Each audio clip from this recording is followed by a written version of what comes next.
கர்த்தருடைய பரிசுத்த நாமத்துக்கு ஸ்தோத்திரம். இன்றைய தினத்துக்கான தேவனுடைய வார்த்தையானது 16வது சங்கீதத்திலே 8வது வசனத்தை நான் பார்க்கும் பொழுது, கர்த்தரை எப்பொழுதும் எனக்கு முன்பாக வைத்திருக்கிறேன், அவர் என் வலது பரிசத்தில் இருக்கிறபடியினால் நான் அசைக்கப்படுவதில்லை என்று சொல்லி நாம் வேதத்திலே வாசிக்கிறோம். உண்மையாகவே நமக்கு தெரிந்த வசனம், கர்த்தரை எப்பொழுதும் எந்த நேரத்திலையும் நாம் நமக்கு முன்பாக வைத்திருக்கிறதுனால எந்த நேரத்திலையும் எந்த சூழ்நிலையிலையும் எப்படிப்பட்ட காலங்களிலேயும் நாம் கர்த்தரை நமக்கு முன்பாக வைத்திருக்கிறதுனால நாம் ஒருபோதும் அசைக்கப்படுவதில்லை. நம்முடைய வாழ்க்கை, நம்முடைய காரியங்கள் ஒருபோதும் அசைக்கப்படுவது இல்லை என்று சொல்லி நான் வேதத்தில் வாசிக்கிறோம். அப்போ உண்மையாகவே இந்த நாட்களில் எல்லாவற்றிலையும் நாம் கர்த்தரை தான் நம்ம முன்வைக்கணும். வேறு யாரையும் முன்வைக்கிறதுனால நமக்கு எந்த புரோஜனம் கிடையாது.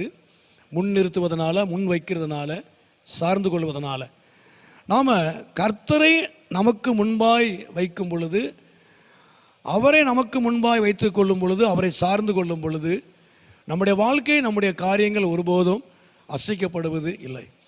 அது மாத்திரமல்ல, தொடர்ந்து நாம் கீழே அந்த 9வது வசனத்தை நாம் வாசிக்கும் பொழுது, என் இருதயம் பூரித்தது, என் மகிமை களி கூர்ந்தது என்று சொல்லி பார்க்கிறோம். அப்போ கர்த்தரை முன்வைக்கிறதுனால நம்முடைய வாழ்க்கை அசைக்கப்படாது என்பது மாத்திரமல்ல, நம்முடைய இருதயம் பூரித்தது, நம்முடைய இருதயத்தில் ஒரு அளவில்லாத ஒரு சந்தோஷத்தை, ஒரு சமாதானத்தை அவர் நமக்கு கொடுக்க அவர் உண்மை உள்ள ஒரு தேவனாக இருக்கிறார். 3வதாக அந்த 7வது வசனத்தை பார்க்கும் பொழுது, எனக்கு ஆலோசனை தந்த கர்த்தர் என்று சொல்லி பார்க்கிறோம். 3வதாக அவர் நமக்கு ஆலோசனைகளை கர்த்தர் நமக்கு தருகிறார். நம்ம எப்படி நடக்கணும், என்ன செய்யணும் என்பதை குறித்து நமக்கு நல்ல ஆலோசனை, ஒரு தெய்வீக ஆலோசனை, புரோஜனமான வழியிலே நடத்தக்கூடிய ஒரு ஆலோசனை அவர் நமக்கு தருவதிலே அவர் போதுமானவராக இருக்கிறார். அப்போ கர்த்தரை நாம் முன் வைக்கிறதுனால எல்லா காரியத்திலும், எல்லா சூழ்நிலையிலையும், எந்த காலமாக இருந்தாலும், நேரமாக இருந்தாலும் நாம் அவரை முன் வைக்கும் பொழுது நம்முடைய வாழ்க்கை ஒருபோதும் அசைக்கப்படுவதில்லை, நம்முடைய காரியங்கள் அசைக்கப்படுவதில்லை. நம்முடைய இருதயத்தில் அவர் சந்தோஷத்தை, சமாதானத்தை, களிவுறும்படியான ஒரு காரியத்தை செய்கிறார். 3வதாக அவர் நமக்கு போதுமான ஆலோசனைகளை அவர் தந்து அவர் நம்மை நடத்துகிறார். கர்த்தர் நாமத்துக்கு மகிமை உண்டாவதாக. அப்போ உண்மையாகவே இந்த நாட்களில் எந்த காரியமாக இருந்தாலும், எந்த நேரமாக, எந்த சூழ்நிலையாக இருந்தாலும் நாம் கர்த்தரை மாத்திரம் நாம் முன் வைக்கும் பொழுது, அவரை முன்னிறுத்தும் பொழுது உண்மையாகவே அவர் நம்முடைய வாழ்க்கையில் ஒரு பெரிதான ஒரு காரியத்தை அவர் செய்வார். அவரின் வலது பரிசத்தில் இருக்கிறபடினாலே நான் அசைக்கப்படுவது இல்லை என்று சொல்லி நான் வேதத்தில் வாசிக்கிறோம். ஒருபோதும் தேவன் அசைக்கப்படாதபடி அவர் தம்முடைய வல்லமையை நமக்கு வெளிப்படுத்துவார்.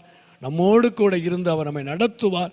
நமக்கு போதுமான சந்தோஷத்தை, சமாதானத்தை அவர் நமக்கு தந்து, ஆலோசனை தேவன் தந்து நம்மை நடத்தி அவர் நாமத்தை மகிமைப்படுத்துவார். ஜெபம். எங்கள் அதிகமாக நேசிக்கிற நல்ல பிதாவே, அருமையான ஆண்டவரை, இந்த நேரத்துக்காக நன்றி செலுத்துகிறோம். இந்த சத்தத்தை கேட்டுக்கொண்டு அருமையான நம்முடைய பிள்ளைகளை, குடும்பங்களை என் தேவன் ஆசீர்வதிப்பீராக. ஆண்டவரே, நீர் அசைக்கப்படாதபடி நீர் வலது பரிசத்தில் இருக்கிற தேவன், நம்முடைய ஜனத்தோடு, பிள்ளைகளோடு கூட இருக்கிற தேவன். எந்த ஒரு காரியத்திலையும் நாங்கள் உண்மையை முன்வைக்கும் பொழுது நாங்கள் அசைக்கப்படுவதில்லை. எங்கள் இருதயத்தில் சந்தோஷத்தை, சமாதானத்தை நீர் கொடுக்கிறீர். உம்முடைய ஆலோசனை கர்த்தர் கொடுக்கிறீர், நீ நடத்துகிறீர். உங்கள் நன்றியோடு நாங்களுமே துதிக்கிறோம். அருமையான நம்முடைய பிள்ளைகளை, குடும்பங்களை என் தேவன் ஆசீர்வதியும், நம்முடைய நாமத்தை மகிமைப்படுத்தும். நீர் மகிமையான காரியங்களை செய்யும். இயேசுவின் நாமத்தை ஜெபிக்கிறோம் நல்ல பிதாவே. ஆமென், ஆமென்.